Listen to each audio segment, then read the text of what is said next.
বাংলাদেশের সোশ্যাল মিডিয়ার দিকে এই মুহূর্তে নজর দিলে মনে হবে আজকালের মধ্যেই বুঝি ভারতের সঙ্গে যুদ্ধ বাঁধতে চলেছে। ২৪শে জুলাই অভ্যুত্থানের সময় যে তীব্র ভারত বিরোধিতা দেখেছিলাম, সেই বিরোধিতা একটু কমে আসছিল, কিন্তু হঠাৎই আবার তীব্র গতিতে বাড়তে শুরু করেছে। শুরু হয়েছে যুদ্ধের হুঙ্কার, হাম কিসি সে কম নেই, ভারতীয় প্রভুত্ববাদ নিপাত যাক। যুদ্ধের হুঙ্কার ভারতের সোশ্যাল মিডিয়াতেও যে নেই তা নয়। এখানে হুঙ্কার, ওদের একটু শিক্ষা দাও, দরকারে ৩ টুকরো করে দাও বাংলাদেশ। ফেসবুক সোশ্যাল মিডিয়ার যুদ্ধ কখনো যুদ্ধ নয়, ওটা ছায়ার সঙ্গে কুস্তি করে গাত্রে হলো ব্যথা। তবে সোশ্যাল মিডিয়া থেকে হদিশ পাওয়া যায় পাবলিক সেন্টিমেন্টের, আর সেই সেন্টিমেন্ট দেখে বলাই যায় পরিস্থিতি ভালো হওয়া নয়। দক্ষিণ এশিয়ার মানচিত্রে এমন একটি সময় আজ এসেছে যখন অনেক প্রশ্নের উত্তর এখনো অজানা। সময় বলবে কোন প্রশ্নের কি উত্তর, কিন্তু প্রশ্নগুলোই যে আজ সবচেয়ে গুরুত্বপূর্ণ।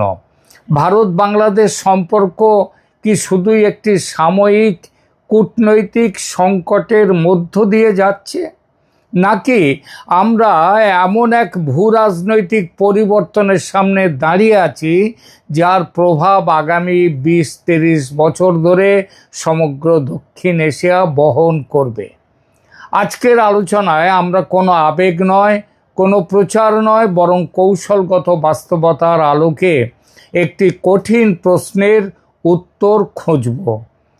ভারত কি সত্যিই বাংলাদেশের বিরুদ্ধে চরম কোনো পদক্ষেপের কথা ভাবতে পারে? আরও স্পষ্ট করে বলি, যুদ্ধের কথা কি ভাবছে ভারত কিংবা বাংলাদেশ? প্রথমে দেখা যাক কেন উঠছে কথা। দেখা যাক সম্পর্কের অবনতির গতি কেন এত দ্রুত। কূটনীতিতে মতপার্থক্য নতুন কিছু নয়।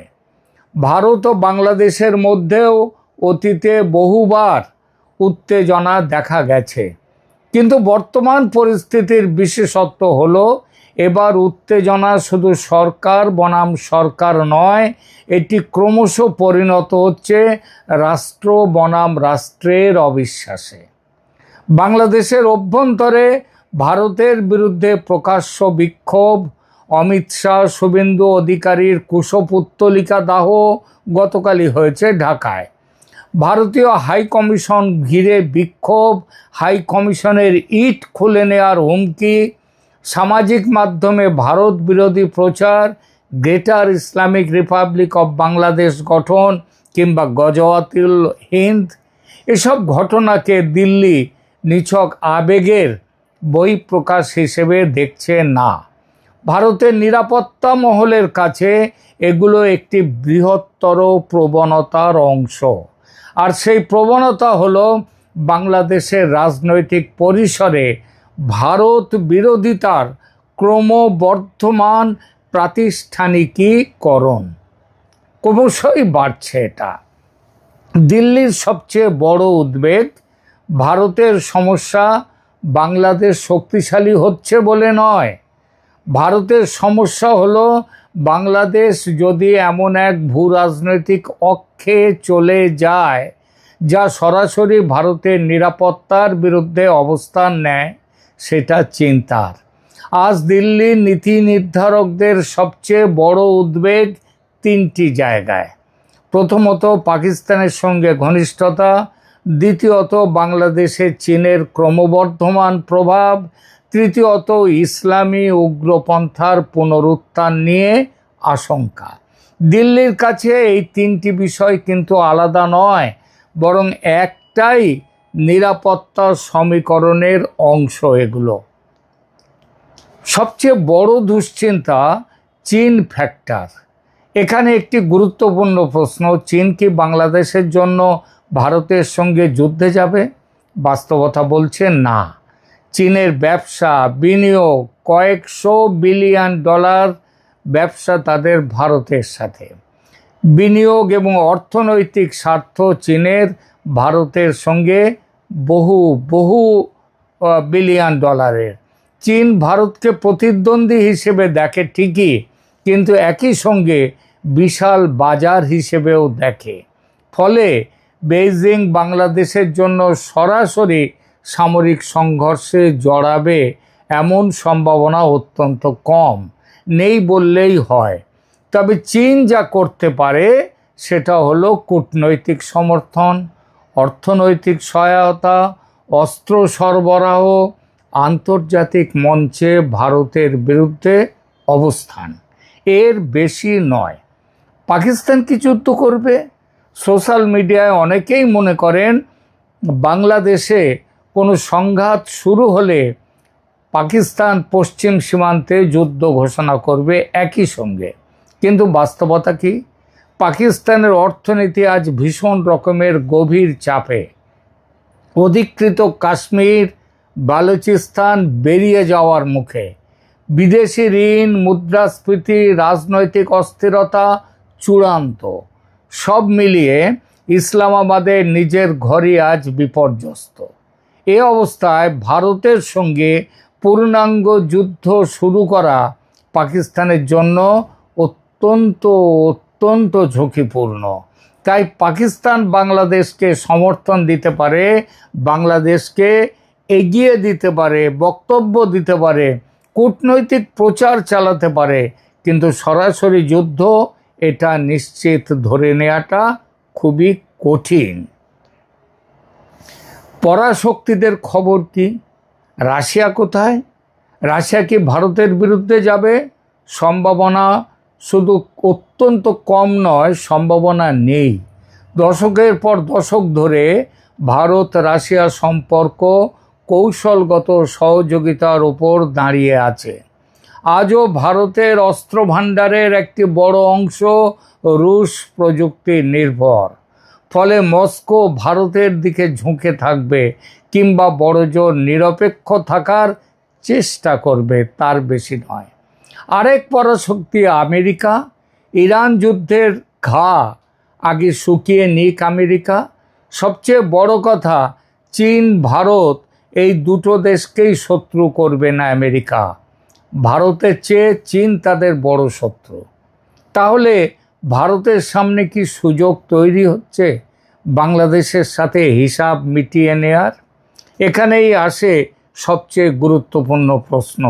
যদি চীন সরাসরি না আসে, পাকিস্তান যদি যুদ্ধে না নামে, রাশিয়া নিরপেক্ষ থাকে, আর আমেরিকা ইরান যুদ্ধের ঘা শুকোতে ব্যস্ত থাকে, তাহলে কি ভারত মনে করতে পারে যে এই মুহূর্তে তার কৌশলগত স্বাধীনতা সবচেয়ে বেশি?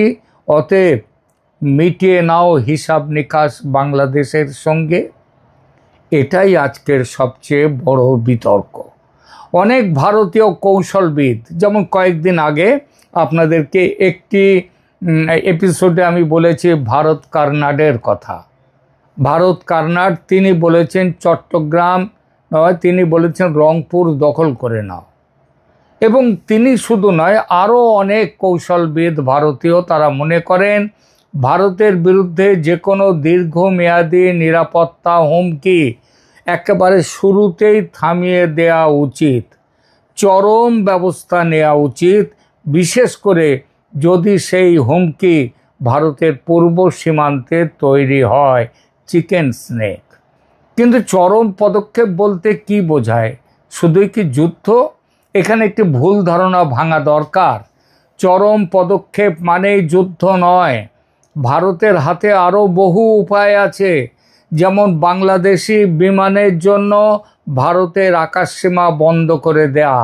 এই একটাতেই অনেক কাজ হয়ে যাবে। এছাড়া আছে গঙ্গা ও তিস্তার জল নিয়ে চুক্তি না করা, সীমান্ত আরও কঠোর করা, বাণিজ্যিক সুবিধা আরও কমিয়ে দেয়া, ট্রানজিট ব্যবস্থায় একেবারে আটকে দেয়া, আন্তর্জাতিক চাপ বৃদ্ধি করা, গোয়েন্দা তৎপরতা বাড়ানো। দেখুন, কয়েকদিন আগে নেপাল থেকে অতিরিক্ত 20 মেগাওয়াট বিদ্যুৎ ভারত আনা নিষেধ করে দিয়েছে। ভারত তার গ্রিড দিয়ে তার উপর দিয়ে যেতে দেবে না। নেপাল থেকে 40 মেগাওয়াট একটা বিদ্যুৎ আসে, সেটা যদি আজকে ভারত বন্ধ করে দেয়, হয়ে গেল বাংলাদেশে। যদি আদানির এখান থেকে ভারত বিদ্যুৎ বন্ধ করে দেয়, ত্রিপুরা উত্তর পূর্ব ভারত থেকে যে বিদ্যুৎগুলো যাচ্ছে বাংলাদেশে সেগুলো যদি বন্ধ করে দেয়, তাতেই কিন্তু বাংলাদেশের অবস্থা খারাপ হয়ে যাবে। আর এই যে ব্যবস্থাগুলো, এগুলো যুদ্ধের চেয়ে অনেক কম খরচে কিন্তু অনেক বেশি কার্যকর হতে পারে। কিন্তু সামরিক বিকল্প কি একেবারে নেই ভারতের সামনে?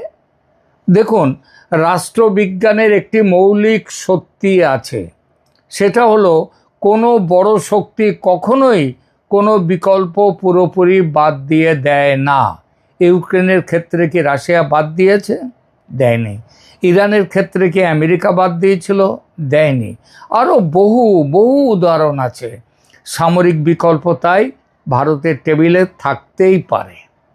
কিন্তু প্রশ্ন হলো, এটা কি ভারতের প্রথম পছন্দ? না, এটা হচ্ছে ভারতের শেষতম বিকল্প। কারণ যুদ্ধ শুরু করা সহজ, শেষ করা সহজ নয়। আর যুদ্ধের পরে কি হবে সেই প্রশ্নের উত্তর আরও বেশি কঠিন। বাংলাদেশের জন্য সবচেয়ে বড় বিপদ তাহলে কোথায়?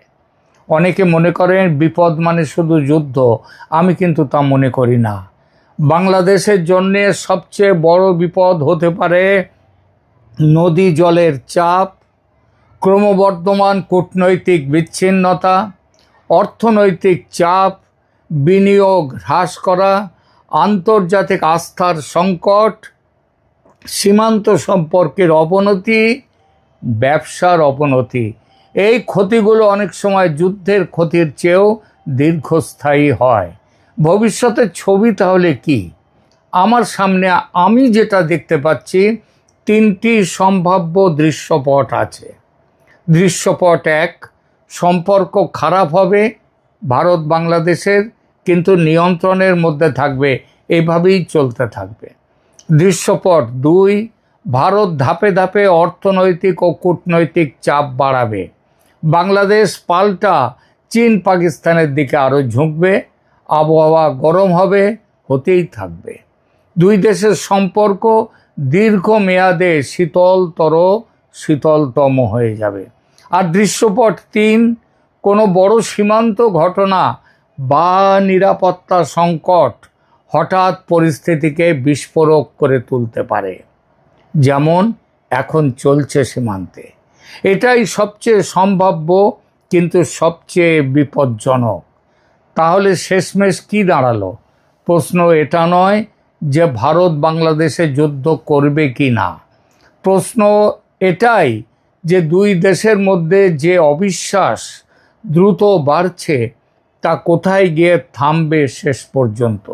ইতিহাস আমাদের শেখায়, যুদ্ধ অনেক সময় বন্দুকের ট্রিগার টানার আগেই শুরু হয়ে যায়, অনেক আগে শুরু হয়ে যায়। প্রথমে ভেঙে যায় বিশ্বাস, তারপর যোগাযোগ, তারপর সহযোগিতা, আর শেষ পর্যন্ত মুখোমুখি দাঁড়িয়ে যায় দুই রাষ্ট্র। দক্ষিণ এশিয়ার এই দুই দেশ, ভারত এবং বাংলাদেশ, কি সেই পথে হাঁটছে, নাকি এখনো ফিরে আসার সুযোগ আছে? এই প্রশ্নের উত্তরই আগামী দশকের ভারত বাংলাদেশ সম্পর্ক নির্ধারণ করবে।